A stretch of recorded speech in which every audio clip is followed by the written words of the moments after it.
Magandang araw po muli mga kababayan at welcome.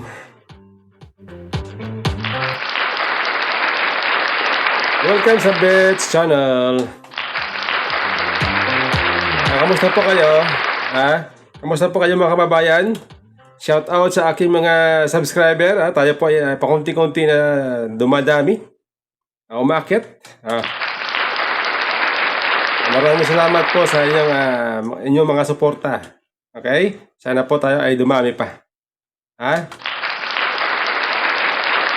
ito po pag-usapan po natin itong talumpati ni Tatay Digong. Siya po ay amatin ng gathering doon sa Davao. Gathering ng mga barangay chairman. Siya po ay pumunta doon at siya po ay nagtalumpati. At meron po siyang binanggit. Okay? So ito po ito po ang binanggit ni Tatay Digong doon sa harap ng mga barangay chairman sa Davao. Okay? Ito po, mga kababayan, pakinggan niyo.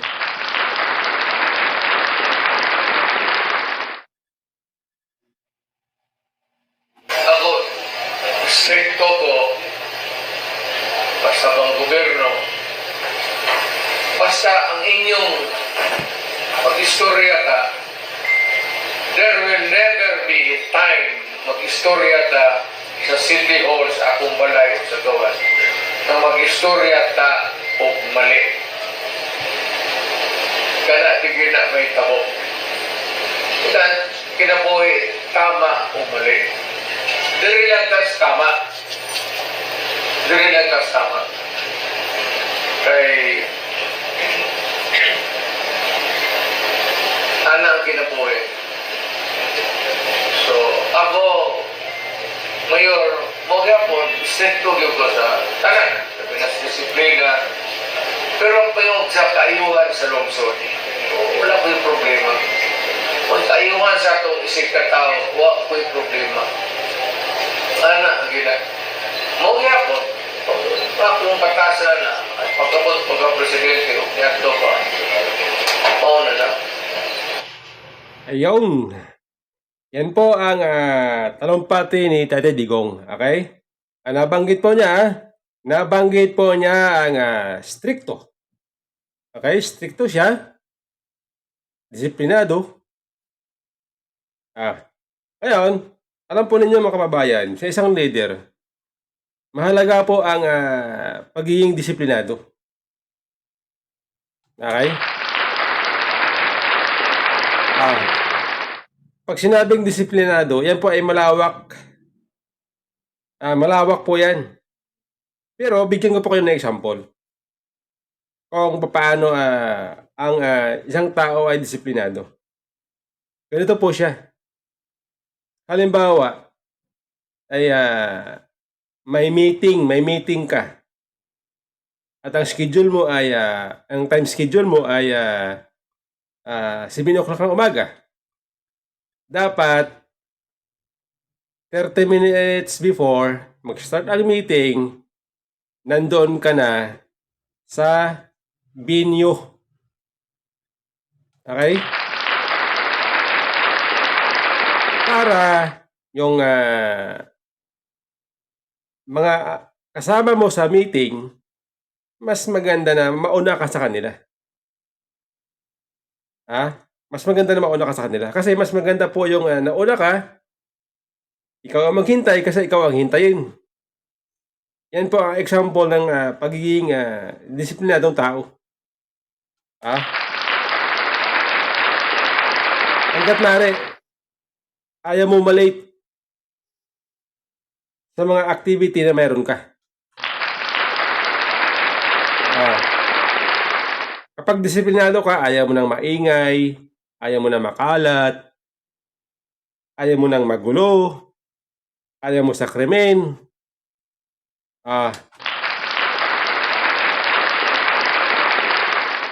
Yan po. Malawak po yan. Nabanggit din ni Tatay Digong, stricto siya. Kaya nga nung siya ay presidente, hindi po tayo nakakita ng bonggang party dyan sa Malacanang. Never po tayo nakakita ng bonggang kainan diyan sa Malacanang nakakita natin ngayon sa panahon ni Bongbong Marcos. Ah, ah, ganyan po napakahalaga ang isang leader na disiplinado at strikto. Tatay Digong yan. Tatay Digong, mabuhay po kayo. Ganyan po.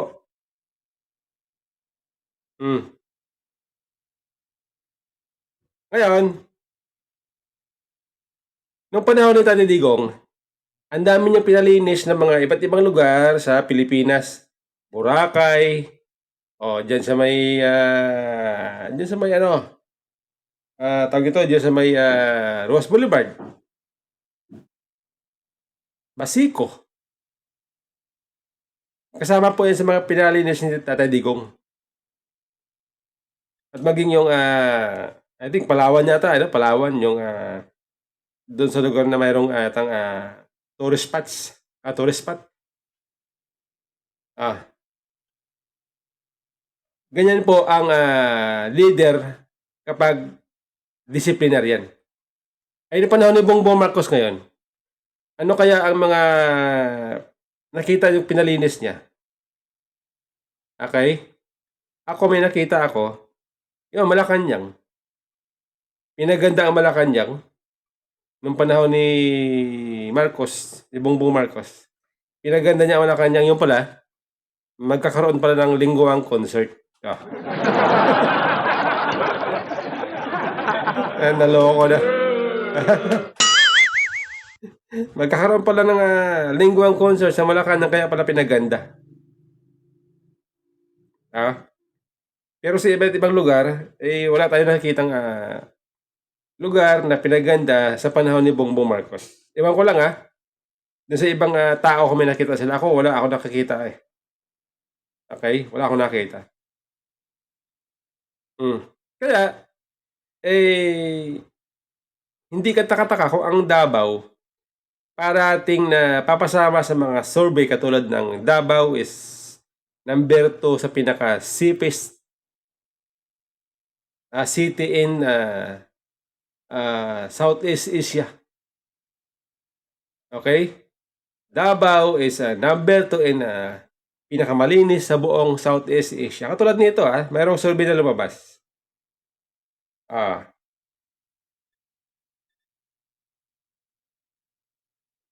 Meron pong survey na lumabas na nagsasabi na ang Davao, ito po ay top 5 cleanest urban city in Southeast Asia 2024. Number 1, Singapore. Number 2, Davao. Number 3, Kuala Lumpur. Number 4, Bandung. Number 5, Baguio City. At least, ang Baguio po napasama na sa top 5 na pinakamalinis na city sa Southeast Asia. Kaya congratulations sa Davao at Baguio City. Ganyan po kapag ang isang leader ay disiplinado. Okay? Kaya congratulations muli sa Davao City Government, sa mga taga Davao, mga mamamayan ng Davao, mamamayan ng Baguio City. Congratulations dahil kayo ay mayroong leader na disiplinado. Congratulations dahil mayroon kayong leader na stricto.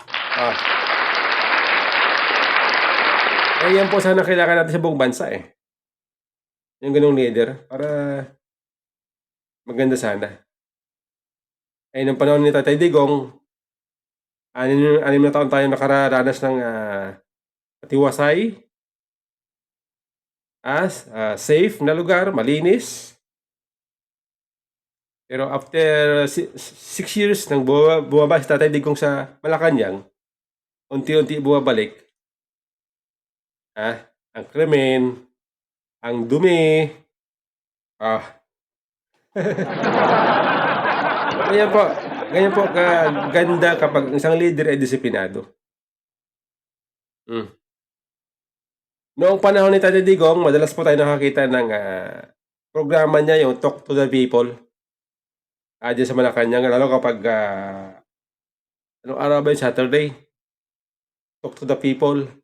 I-discuss nila yung dapat gawin, kailangan solusyonan. Pero ngayon po, wala tayong nakikita sa panahon ni Bongbong Marcos. Wala. Okay? Wala po tayong nakikita. Kapag ang isang tao, isang leader, ay stricto, alam niya kung paano ingatan ang pera ng taong bayan. Okay? Alam niya.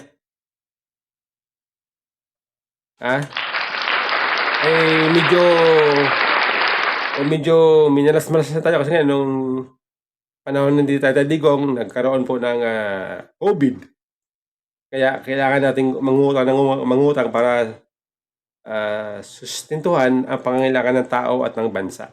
Kaya, kung wala sanang COVID, makaramdam natin ang tuloy-tuloy na pag-unlad noong panahon ng Tatay Digong. Kaya lang, nanalasa ang COVID. Pero kahit may COVID, kitang-kita natin ang programa ng Duterte administration. Maganda po ang takbo ng ekonomiya, infrastructure. Kahit may COVID, tuloy-tuloy po ang proyekto ng gobyerno. At alam niyo po ba sa Davao? Sa Davao po ay walang utang ang Davao government. Walang utang po ang Davao City. Yan po ay bunga ng pagiging stricto, maingat na paghawak ng Davao government sa kanilang kaperahan. Okay? Kahit i-search ninyo sa Google, makikita ninyo sa Google, Davao City walang utang.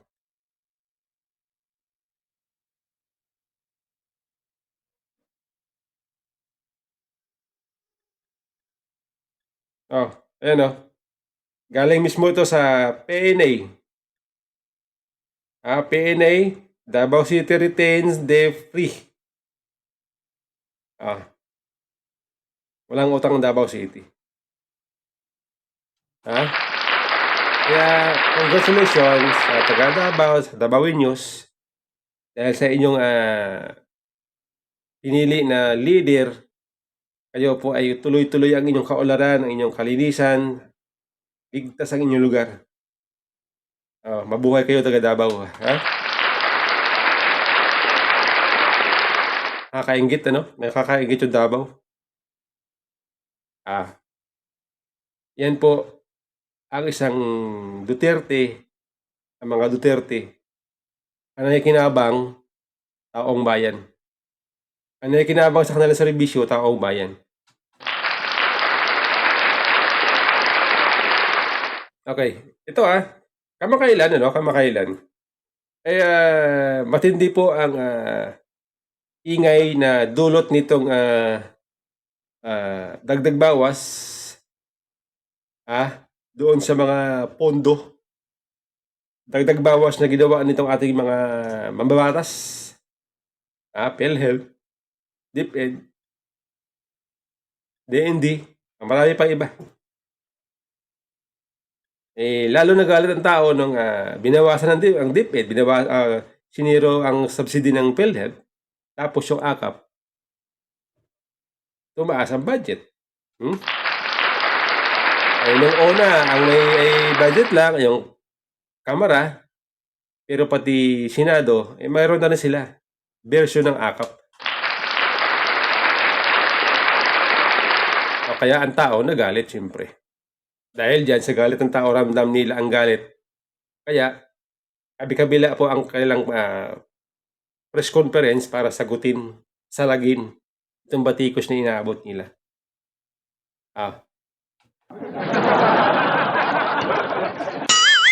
Dahil diyan, maging itong si Speaker Romualdez, siya po ay nagtalumpati doon sa session ng Kamara at isa po sa kanyang dinipinsahan, ito ang proyekto niya na akap.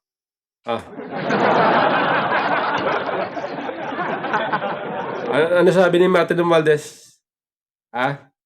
Ito sabi niya, basahin natin.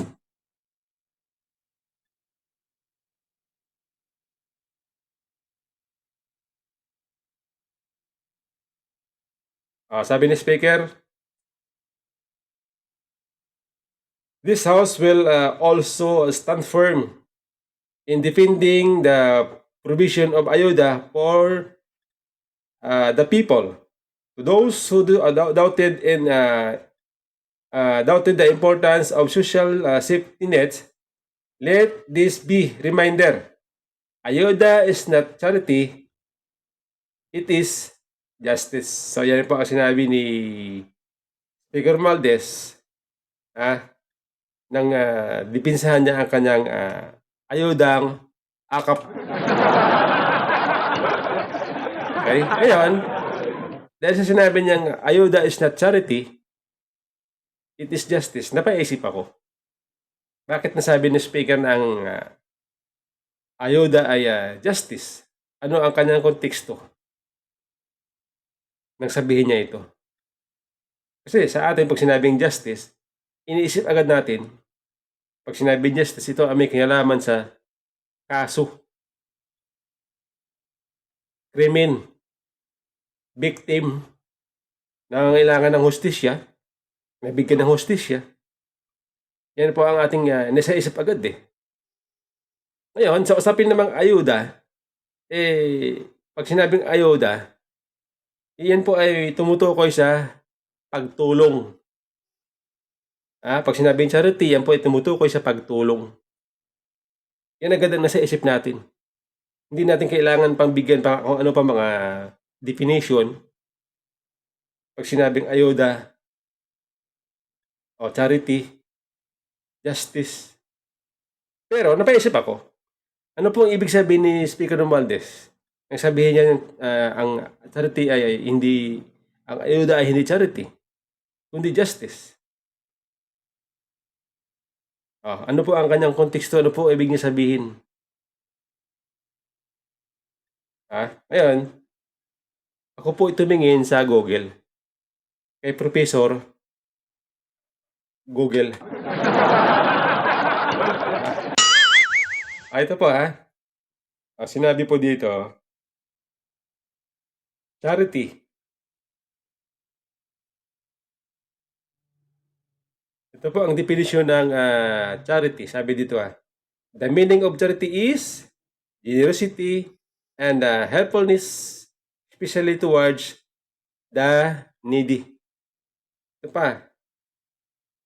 Charity is donation of something like money to a cause or person in need.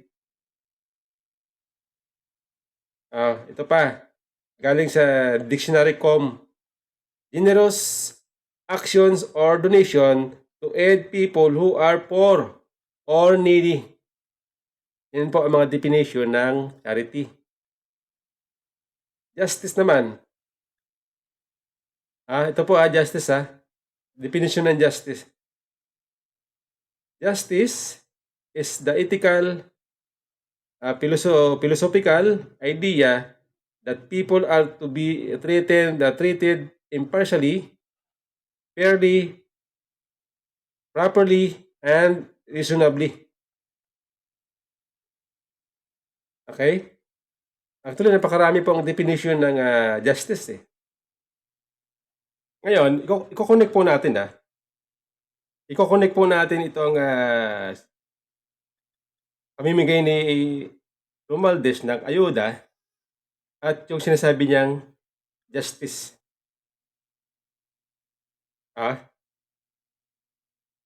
Ibig ko ba sabihin para sa kanya ang ayuda ay justice at hindi charity? Ibig ko ba sabihin ang isang tao na nangangailangan, binigyan niya ng ayuda, At nung binigyan niya ng ayuda, nabigyan na ba ng hustisya ang kahirapan, ang paghihirap ng isang tao na nakatanggap ng ayuda? Yun ba ang ibig sabihin nun?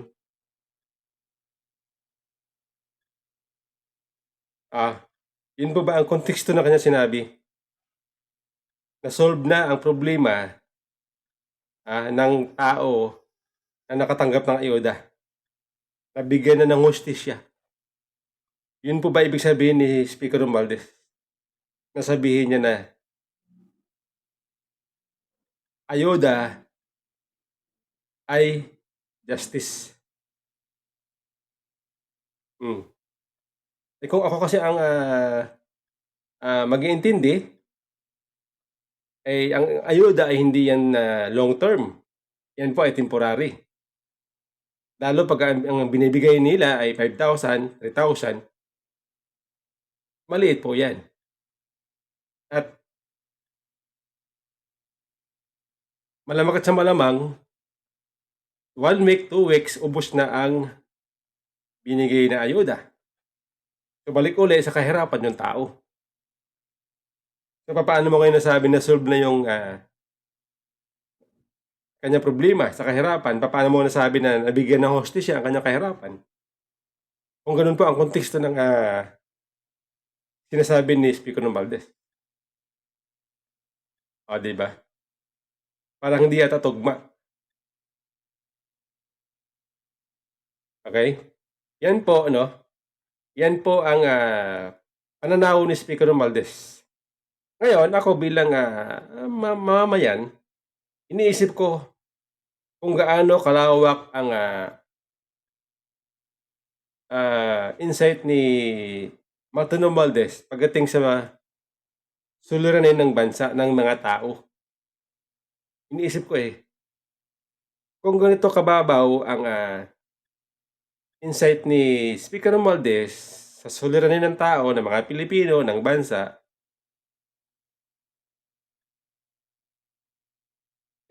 masasabi ko na mababaw. Ang solusyon ni Speaker Romualdez para sa kahirapan, para sa kanya ay nabigyan ng hustisya, mababaw. Di po ba? Mababaw po yun. Ako naniniwala na ang solusyon dapat sa kahirapan ng tao, trabaho,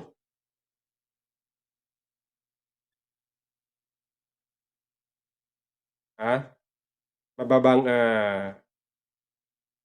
bilihin, magandang ekonomiya.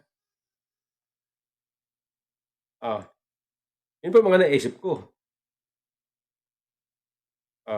Ngayon, noong mga nakaraan, nagsalita itong si Vice President Sara Duterte. Meron po siya nabanggit patungkol sa ayuda at doon sa kung ano ba ang solusyon para sa kahirapan, sa problema ng mga tao sa kahirapan. Ito po ang nabanggit ni VP Sara. Ito po sabi niya dito, hindi dapat ayuda ang ibibigay sa tao na nangailangan, dapat ay bibigyan siya ng mapayapang hanapbuhay. Dapat bibigyan siya ng oportunidad para makapagnegosyo. Dapat bibigyan siya ng oportunidad na magkahanap ng trabaho. Yan po ang solusyon ni VP Sara sa kahirapan na nararanasan ng tao. Magkaiba po sila ni Martin Romualdez. Mas malawak po ang insight ni VP Sara para masolusyonan ang kahirapan ng tao. Kay VP Sara, long term, trabaho, negosyo, oportunidad. Yan po ang kanyang naisip na solusyon sa kahirapan ng tao, hindi ayuda. So sa akin tingin, mas malawak po ang insight ng ni VP Sara kumpara kay Martin Romualdez pagdating sa pag-solve sa kahirapan ng tao. Ngayon, bilang mga leader na nag-a-aspire ng pinakamataas na posisyon sa gobyerno, no? Ito si Martin Romualdez matunog eh. Naghahangad na maging presidente, bagamat si VP Sara hindi pa sa ngayon. Hindi pa niya naisip, sabi niya. Kaya lang siyempre, dahil si VP Sara po, tinutulak ng tao. Hinihikayat ng tao na tumakbo na maging Pangulo. Eh, pinagkumpara po natin ang kanilang insight kung paano nila solusyonan ang mga suliranin ng bansa. Kaya sa akin tingin, mababaw itong si Martin Romualdez. Mahina ang kanyang pundasyon sa serbisyo publiko. Okay? Ngayon, ito po sabi ko nung nakaraan, para malaman natin kung ang isang politiko ay karapat-dapat na bigyan ng solusyon o ng posisyon sa gobyerno, kailangan tingnan natin ang kanilang baluarte. Okay? Tingnan natin ang kanilang baluarte. Puntahan natin ang Davao. Davao, walang utang. Kasama lagi sa pinaka-safest na city. Kasama lagi sa pinaka-malinis na city. Kaya ang Tacloban, kaya kung saan ang namumuno doon ay mga Romualdez. Ang mga Romualdez. Ang Tacloban City, 1st District. Ang congressman ay si Martin Romualdez. Tingnan natin kung ang Tacloban ba ay maayos kumpara sa Davao. Ito po, kababayan mismo ni Martin Romualdez ang magsasabi kung malinis ba o maayos o hindi. Organized ba? Maunlad ba? Ito po ang sabi ng kababayan ni Romualdez. Pakinggan po ninyo mga kababayan.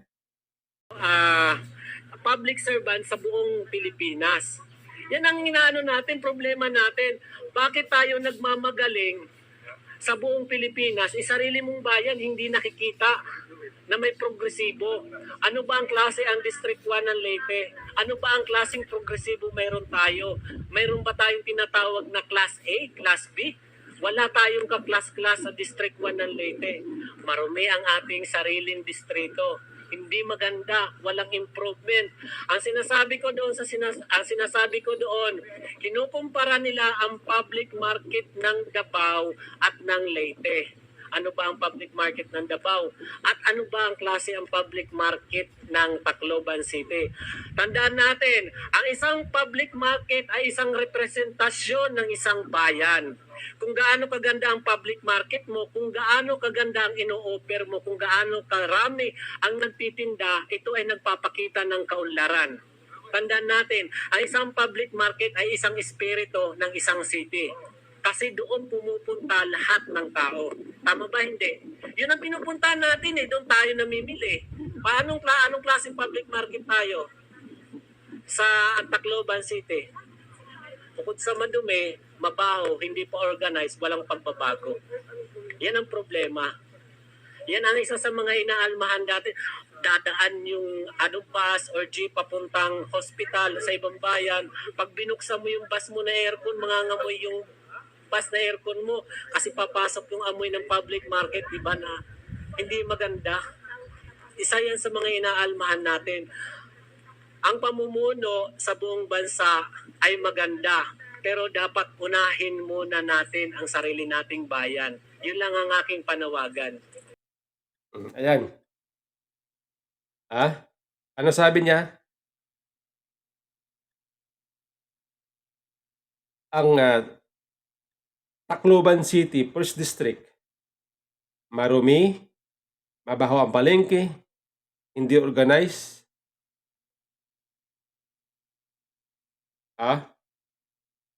Kababayan po mismo ni Martin Romualdez ang nagsasabi. Hindi ko kilala yan. O sinasabi niya, naghangad ng pinakamataas na posisyon sa gobyerno, ito si Romualdez. Pero dapat, simulan niya doon sa kanyang baluarte. Tama po yan. Tama po yan. Dahil po ay yan po ay biblical mismo. Ito po sabi sa Bible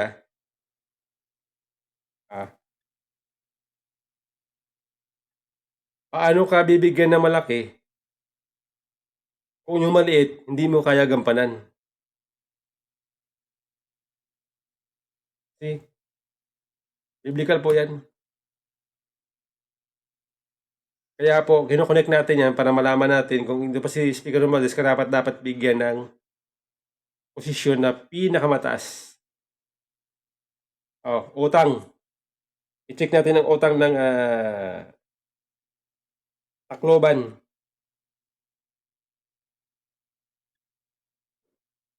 Okay, ito Ito po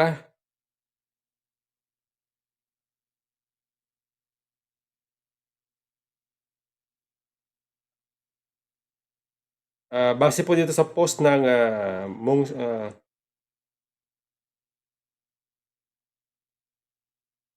Mong Ramon Senior. Mong Ramon Senior Ito po page ng Mong Ramon Senior. Hindi ko alam to